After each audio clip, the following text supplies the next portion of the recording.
প্রথমে আপনারা যে কাজটি করবেন, ফটোশপটি ওপেন করে নেবেন। ওপেন করার পরে যেহেতু আজকে আমরা যে টুলসগুলোর নাম শুনলাম, সেই টুলসগুলো কোথায় চলুন একটু দেখি। এখানে এটাকে বলা হয় ক্রপ টুল। এর মধ্যে দেখেন আরো 3টি সাব টুল আছে। এখানে আছে আপনার আইড্রপার টুল, এর নিচে আরো কয়েকটি টুলস আছে। আমরা মূলত আজকে এই টুলসগুলো নিয়েই কাজ শিখব। বরাবরের মতো আজকেও আপনাদের বলে রাখি, আমাদের যেহেতু ফটোশপ এবং গ্রাফিক্স ডিজাইনের এই কাজটি প্রফেশনাল একটি কাজ, তাই আমাদের ধৈর্য সহকারে, মনোযোগ সহকারে কাজটি করতে হবে এবং প্রতিনিয়তই বাড়িতে প্র্যাকটিস করতে হবে।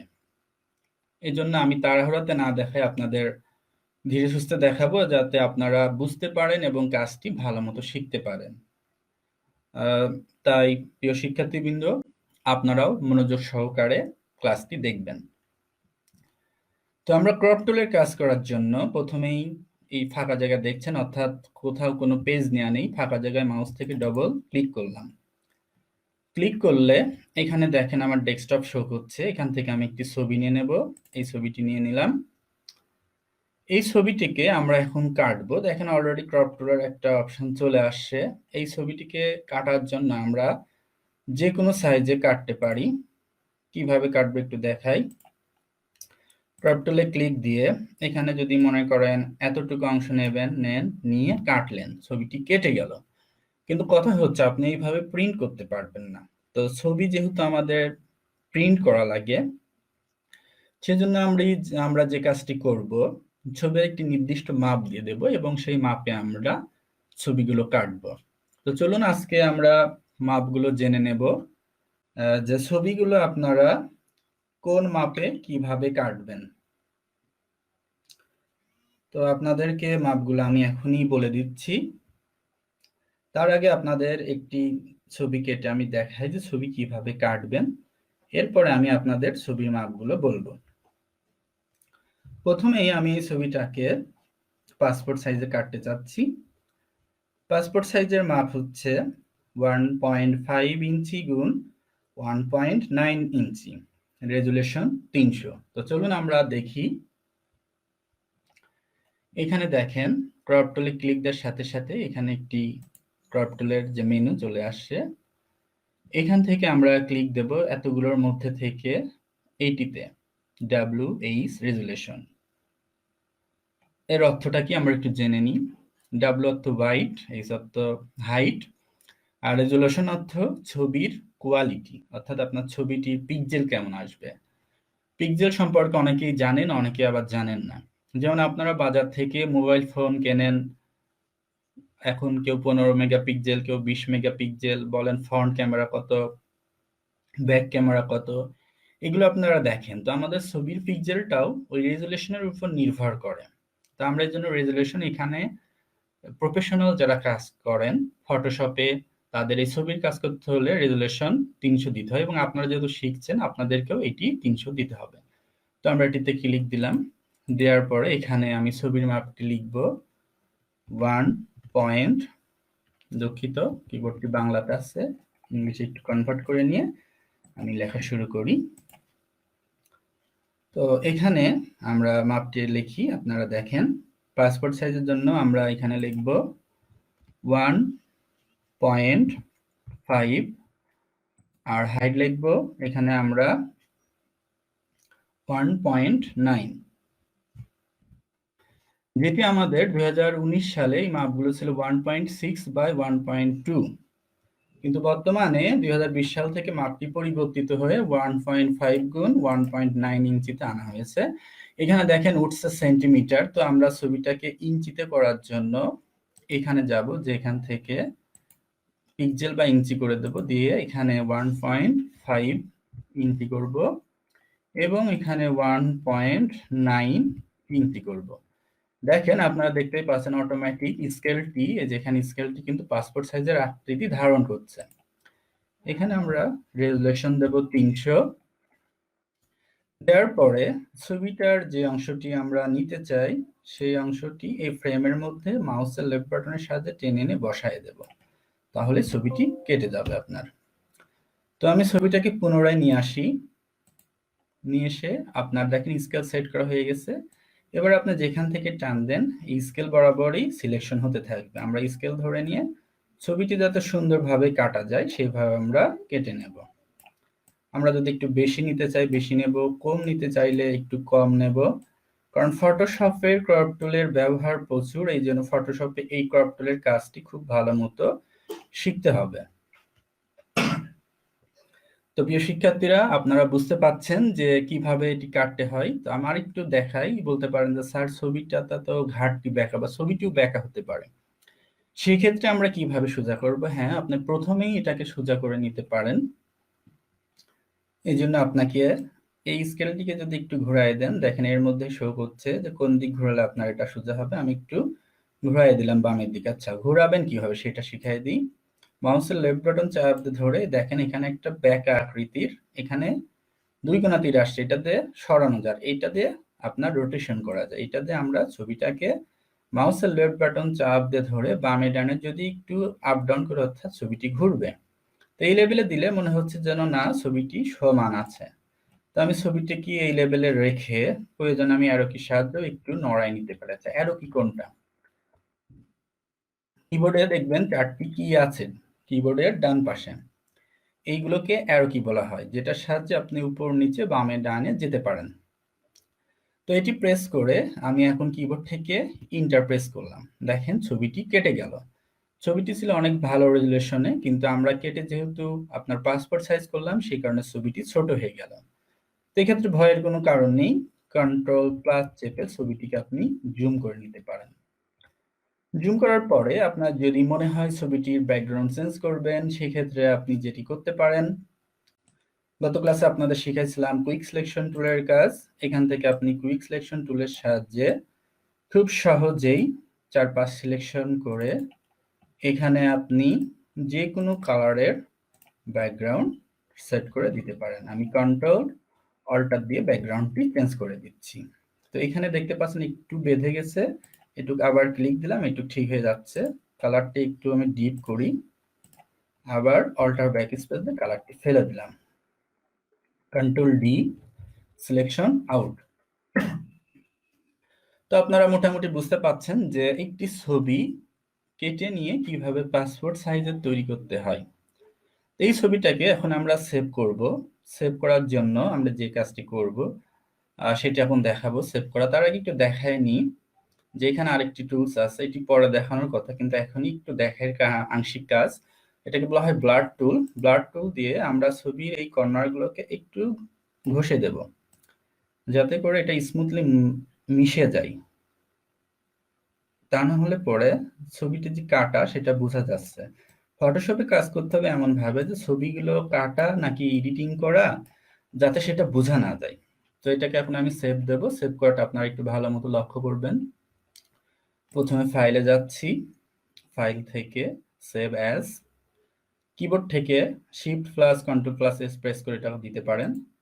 দেওয়ার পরে এখানে ছবিটার একটি নাম দিয়ে দিচ্ছি, এখানে এটাকে আমরা সেভ করব জেপিইজি মোডে দিয়ে, এটাকে ডেস্কটপে ক্লিক দিয়ে সেভে চাপ দিলাম।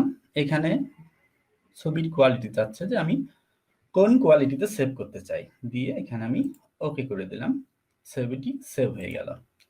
চলুন দেখি ছবিটি সেভ হয়েছে কিনা। এই দেখেন এখানে আমার ছবিটি অলরেডি চলে, এখানে ছবিটি সেভ হয়ে গেছে। কি করতে হয় সেগুলো মাপগুলো জানাবো এবং করে দেখাবো।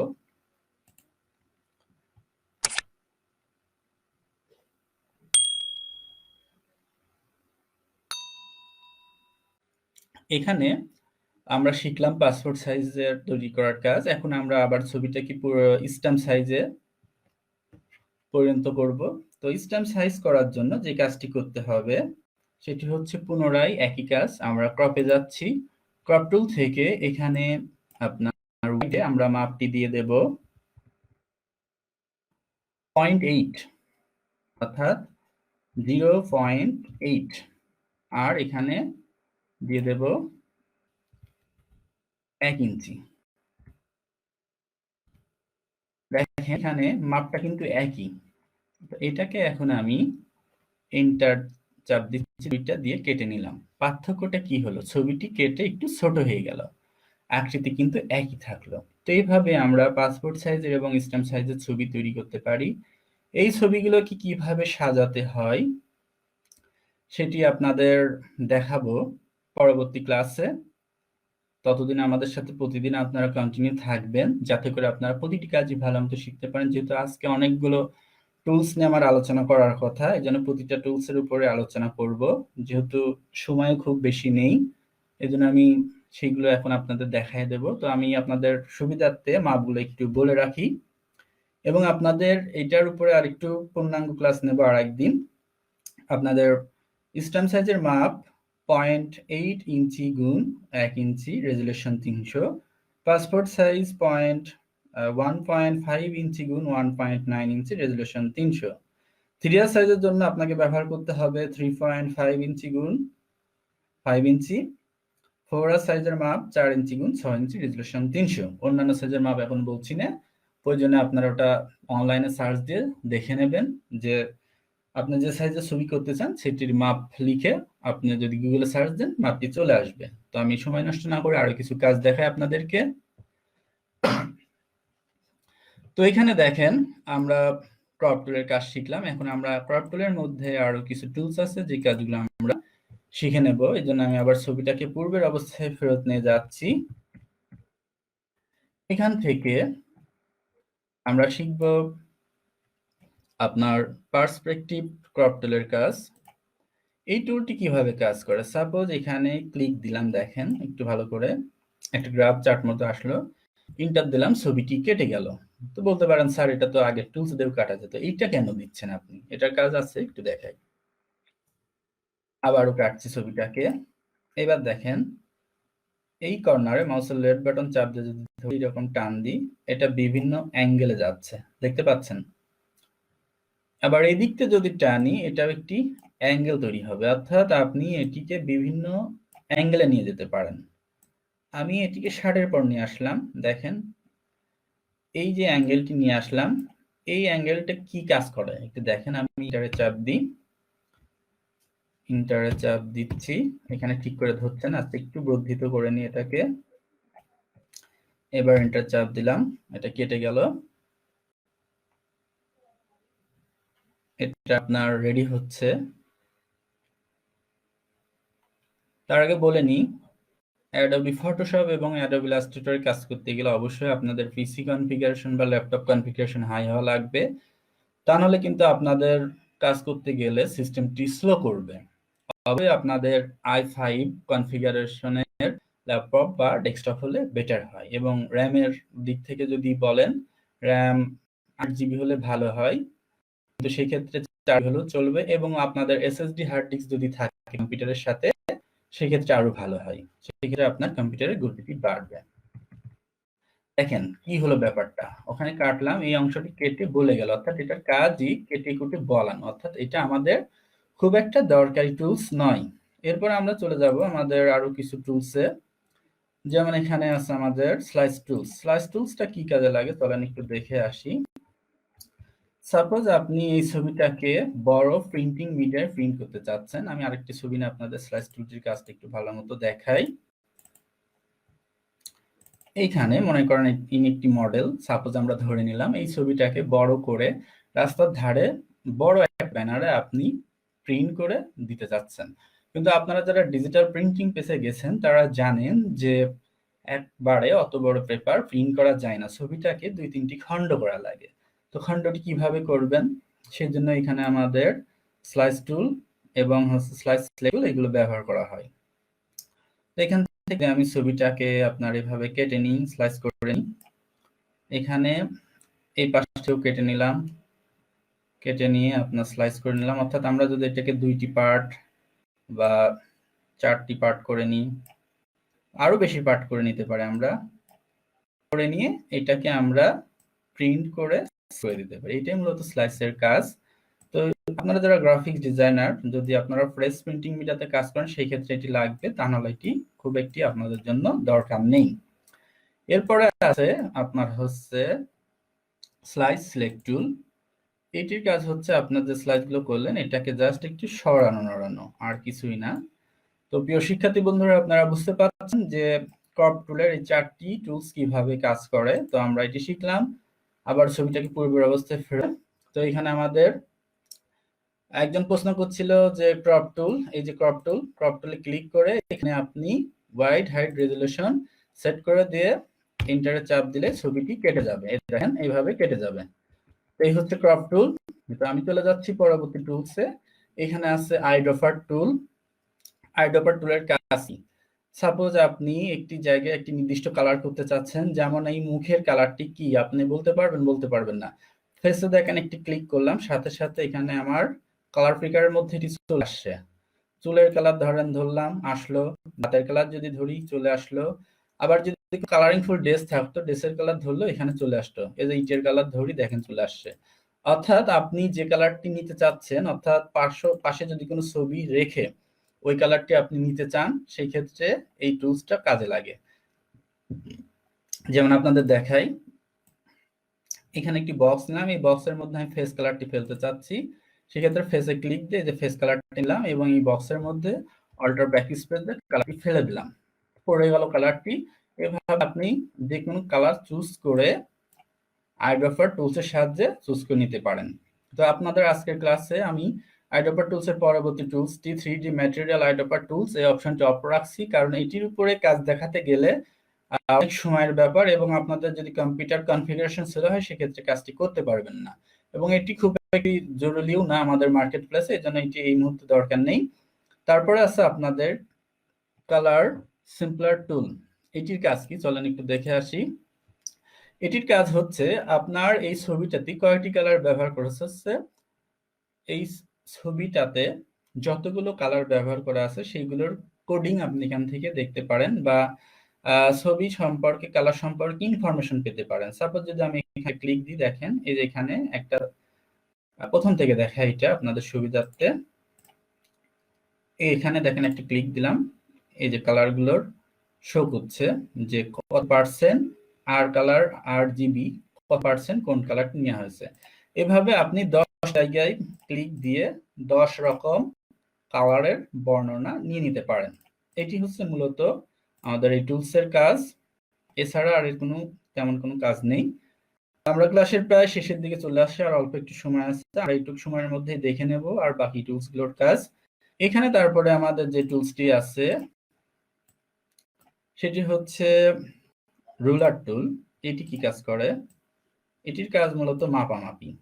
সাপোজ আপনি এই ছবিটার মাপটি পূর্ণাঙ্গভাবে দেখতে যাচ্ছেন, অর্থাৎ আমি এটাকে আনডু করি, প্রথমে ফিরে আসছি। এটা দিয়ে আপনি আবারও দেখাই, স্কেলে ক্লিক দিলেন, এখান থেকে এইটুকু মাপ কতটুকু দেখতে চাচ্ছেন, মাউসের লেফট বাটন চাপ দিয়ে ধরে টানেন, এখানে দেখেন স্কেলে আপনার মাপটি শো করবে। এই যে এখানে আপনার মাপটি ঠিক ওইভাবে এখানে শো করে না, তবে এই স্কেলটি নিয়ে আপনি এক জায়গায় রেখে দিলেন, এই মাপে আপনি অন্য জায়গায় কাজটি আবার করতে পারবেন। এটা আমাদের খুব বেশি লাগে না, কারণ আমরা যখন রুলার নিয়ে কাজ করবো, দেখেন এখানে রুলারের ব্যবহার আমি অন্য ক্লাসে শিখাবো। আমাদের ডিজাইন করতে গেলে আমরা রুলার নিয়ে কাজ করি, তখন আপনারা বুঝতে পারবেন কিভাবে কি নেবেন। প্রতিটি কাজই শিখাবো আপনাদের, কিন্তু একটু সময় লাগবে আপনাদের, এই জন্য কন্টিনিউ ক্লাস করতে হবে। তো রুলার আমরা বুঝলাম, এবার নোট টুল। নোট টুলটা কিভাবে কাজ করে? সাপোজ আপনি একটি ছবি নিলেন যেখানে 6-7টি জায়গায় 6-7 রকম লিখবেন, কাজ করবেন। এখানে একটা নোট লিখলেন যে এখানে এই বিষয়ে কাজ করতে হবে, এখানে আবার একটি নোট লিখলেন, এখানে একটি নোট লিখলেন, এখানে একটি নোট লিখলেন, অর্থাৎ কোন কোন জায়গায় কোন বিষয়ে কাজ করতে হবে। এখানে ক্লিক দিলেন, দেখেন বর্ণনা চলে আসছে, এখানে ক্লিক দিলেন বর্ণনা চলে আসছে। তো আমি কোনো বর্ণনা লিখছি না, আপনাদের জাস্ট বোঝানোর সুবিধার্থে নোট টুলসে দেখাচ্ছি, যেহেতু স্বল্প সময়ে আপনাদের ক্লাসটি শেষ করতে হবে। নোট টুলসটি তাহলে আশা করি বুঝতে পারলেন সবাই। এরপর আছে কাউন্ট টুল। আপনার ছবিতে যদি বিভিন্ন পার্ট থাকে, এখানে যেমন আমি যদি ইটগুলো বা এখানে মনে করেন একটা পার্ট 1 2 3 4 5 6, এখানে 6 রকম করেন আপনার ঠিকানা দেওয়া আছে বা লেখা আছে, আমি কাউন্ট করতে হলে এভাবে জাস্ট ক্লিক দিয়ে দেবো, এই অটো কাউন্ট শুরু হবে। অর্থাৎ আপনার ডিজাইনের কতগুলো পার্ট সেগুলোকে কাউন্ট করার জন্য আপনি এখানে ক্লিক করে দিয়ে দিতে পারেন। মোট কথা আপনাকে বেশি কষ্ট করতে হবে না, আমাদের সফটওয়্যারের সাথে সবকিছু ঠিকঠাক রেডি করা আছে, যেটির সাহায্যে আপনি সহজেই সবকিছুই কাউন্ট করতে পারেন। তো প্রিয় শিক্ষার্থী বন্ধুরা, আশা করি আজকের ক্লাসে আপনারা সবকিছু ঠিকঠাক মতো বুঝতে পারছেন। আমাকে একজন প্রশ্ন করছিল যে স্যার কিভাবে ছবিগুলোকে আমি সেট করব, একটু দেখাই। এখান থেকে আপনি ছবিটা যদি প্রিন্ট করতে চান, ওটার উপর আমি আবারও ক্লাস নেব, তারপর আপনাদের যেহেতু সময় আছে একটু দেখাই দিই।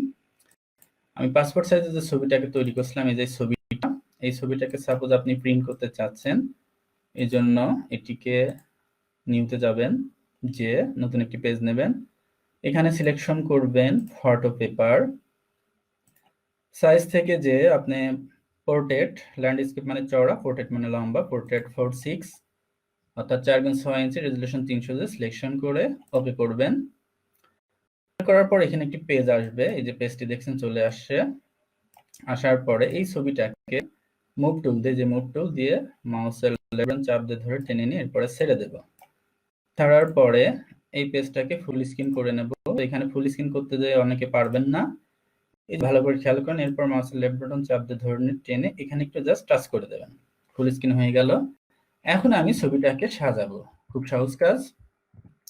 এই যে ছবিটা এখানে দিলাম, দিয়ে এখানে অল্টার দিয়ে একটু টেনে দিলাম, টেনে দিয়ে এখানে ছবিটাকে আমরা খুব সহজেই সাজাতে পারি। এই দেখেন, এই যে এখানে আমার ছবি সাজানো হয়ে গেল।